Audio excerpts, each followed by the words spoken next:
It's a damn good thing there's 364 more days left in this new year because we got to make up for yesterday's disaster. You know, going into the New Year's Day card, it had been a great bowl season for the majority of the handicappers at the site.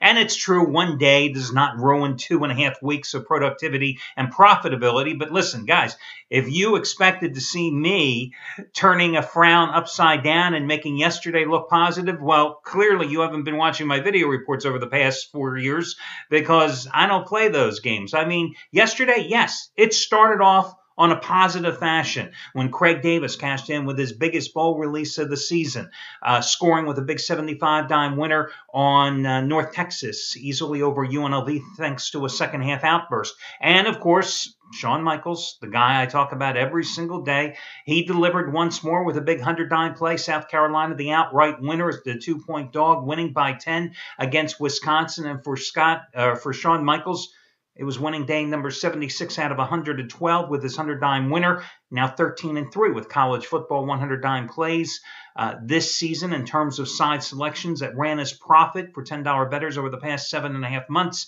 to over $26,000 won. And that was about it for the good news yesterday. I'm being totally serious. Yeah, Chris Jordan won a small little play on Michigan State. But otherwise, you know, it went all downhill from there. And the surprising thing was, you know, guys that have been winning with such regularity. Delaney loses. Brad Wilton loses. Hell, I had won, 5 of my previous 6 football releases, 4 of my previous 5 bowl releases. I came out with a brilliant play last night on Baylor in the first half against Central Florida. The only good thing I can say about that selection was after Central Florida jumped out to the 14-0 lead, I didn't have to watch the game anymore. It was over. I mean, there is no need to watch your money float down that river of losing when you know that it's already a loser in the book. It was a game, set, match. The game was like 4 minutes old. Jeez, I knew I lost that game laying Baylor by 9. And what a no-show by the Bears last night. I mean, Texas A&M and Baylor come out for these big bowl games so totally unprepared. And let's throw Arizona State in there too. So totally unprepared for center stage and so totally disorganized. And, sure, Manziel's magic brought the Aggies back, but the other two, oh my goodness, just horrible, horrible games. I really thought in the Rose Bowl, a lot of the guys that were on Stanford were on the right side yesterday with the way the Cardinals were playing. But then, Michigan State got that late touchdown in the first half, and that was it for the scoring in that game as the Spartans' defense clamped down. Probably the worst pick of the entire day yesterday had to be Matt Rivers with the under. The under? Seriously? Now listen, I lost in the first half with Baylor, okay? So I'm not really saying that I have room to criticize anybody here. But I'm just saying the worst play yesterday among all the handicappers had to be Matt Rivers with the $5 play of the day selection yesterday on the Baylor game, staying under the total. Maybe that was a 3/4 play, staying under the total, not a full game play. Anyway, as I said, 364 more days, and we motor on today with the Sugar Bowl clash between Alabama and Oklahoma. And I find it interesting, and you guys can draw your own conclusions before I tell you what your conclusion should be, that very few of the handicappers have a play on this game tonight. What does that tell you? Either A, they're not sure, or B, they don't care. Now, Craig Davis, of course, who is coming off, as I said, the big 75-dime winner yesterday on North Texas and the 60-dime winner with UCLA over Virginia Tech 2 days ago. He's going for winning day number 24 out of 33 and 11 out of 14 with his 50-dimer today. This Sugar Bowl side and total teaser. But that's pretty much it when it comes to this game tonight in terms of a side selection. And FYI, Craig Davis's $10 bettors have won a little over $6,400 over the past 32 days. Not a bad turnaround there, or profit run there, I should say. But I would say the biggest play on tonight's game is actually a total selection by Brett Atkins, who has come out of nowhere to win 5 consecutive bowl releases. Yesterday, it was a teaser on Iowa and Central Florida. Before that, 2 nights ago, it was on Duke. Before that, Texas Tech and Arizona State under. Before that, Kansas State easily over Michigan.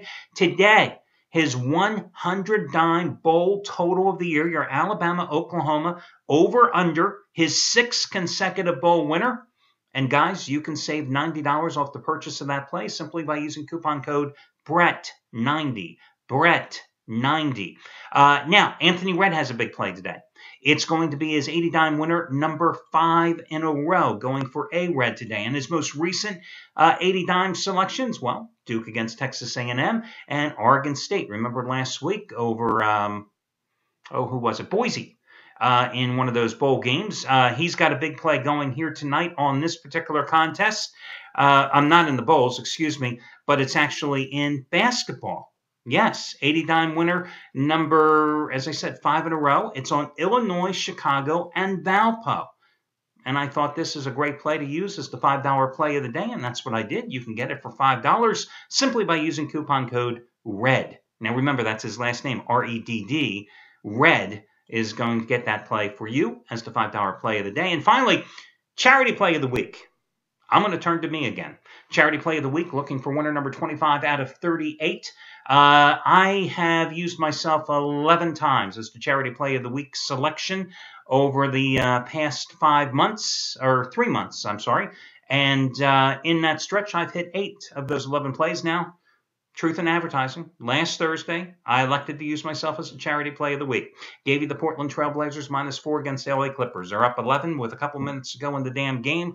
They win it in overtime by 4 points.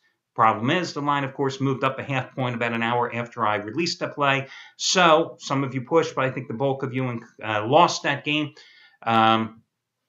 But I'm coming right back with me because, as you know, guys, I don't lament the losses. I don't celebrate the wins. I never let yesterday affect today. I love one game tonight. It ain't the bowl game, I can tell you that. It's in the NBA. It's the Suns and the Grizzlies. It's the charity play of the week selection, and you can get that best bet from me today for free simply by using my first name, Al, A-L, as your coupon code. Enter it at the time of purchase, and you'll get that play absolutely free from me today. And remember, with the charity play of the week selection, if it wins tomorrow, I will ask you to make a contribution to a family, or individual, organization, someone in a time of financial crisis and needs our assistance. If it loses, it's gambling and quid pro quo. Hey, nothing ventured, nothing gained.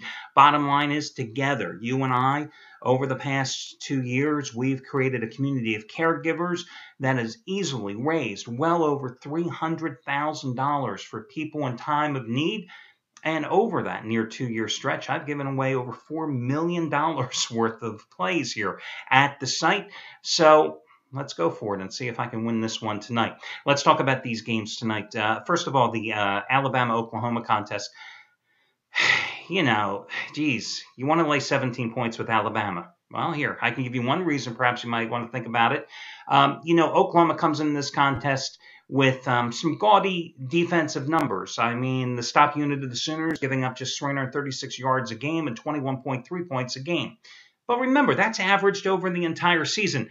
What happened when they took on Texas? Yes, Texas, with Case McCoy at quarterback, the same Texas team that just got obliterated in the Alamo Dome by Oregon the other night. Or what happened when they took on Baylor, the team that got obliterated by Central Florida last night. In those 2 games, the defense gave up a total of 904 yards, with 510 of them coming on the ground.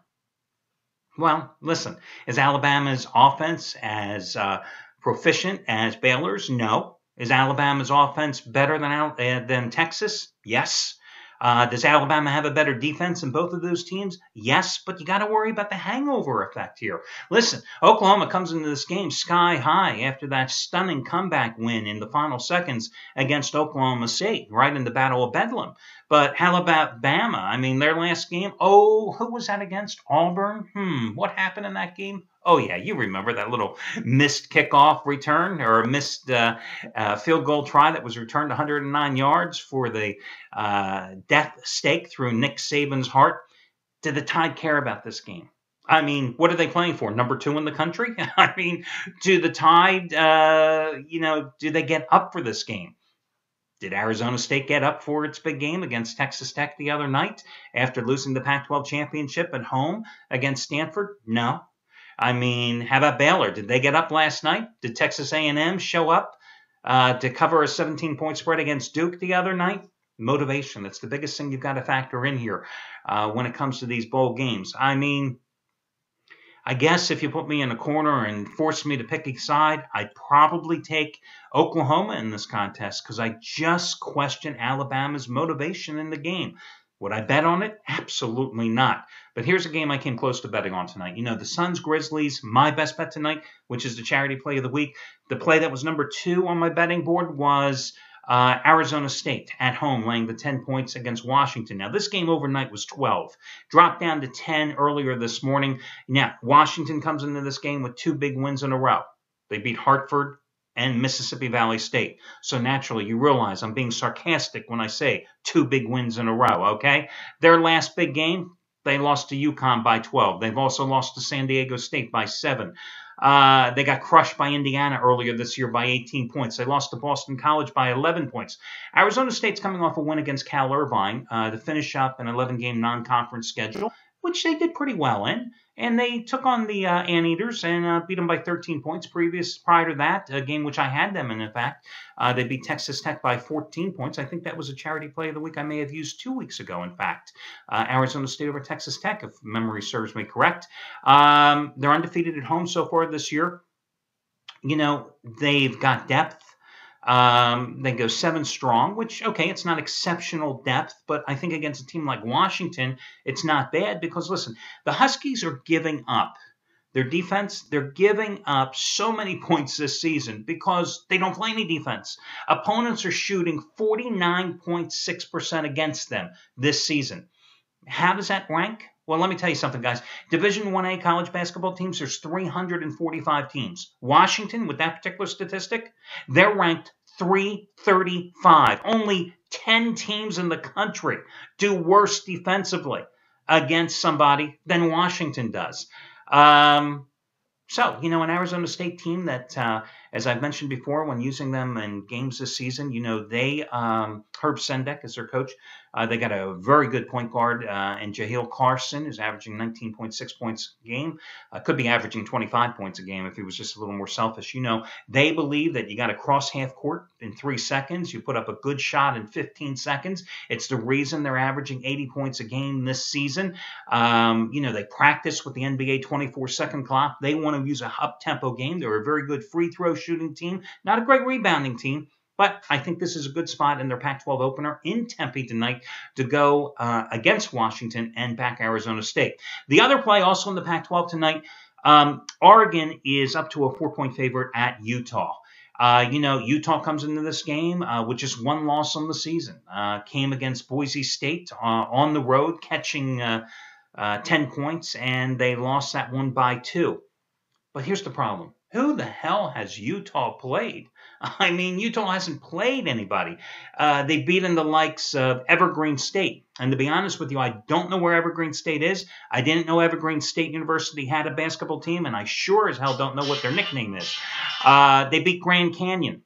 I didn't know Grand Canyon had a basketball team. I didn't know there was a Grand Canyon University. They beat Lamar. They beat Savannah State. They beat St. Catherine's. Isn't that a girls' finishing school? I don't know. Those are among their victims this season as they've won 11 games against that big 5 Holy Trinity there. Now, you can't have 5 Holy Trinity. That's really not right. 5 powerhouses there, okay? Oregon comes in here game. They beat in Georgetown. They beat in Ole Miss. They beat in Illinois. Number 10 in the standings and the polls. Looking to avenge a regular season finale loss against Utah a year ago, which cost them a chance to share a portion of the Pac-12 regular season crown. Of course, they got their revenge by then beating Utah in the Pac-12 tournament, which they subsequently won. They're the nation's #1 team in terms of scoring, 90.8 points a game. Yes, Utah is right there in the top in terms of scoring as well at 87.4, but again, consider the quality of opponents that Utah has played against. This Oregon team is hitting over 51% from the field, hitting over 42% of its three-pointers. So I think that although a lot of guys are going to be on Utah looking for the Utes to come up with the big win as the home dog, I think Oregon is clearly the superior team. So I would go with Oregon there as your other free selection. That'll do it, guys. Best of luck to you all, and I will catch you again when we do this once more tomorrow morning.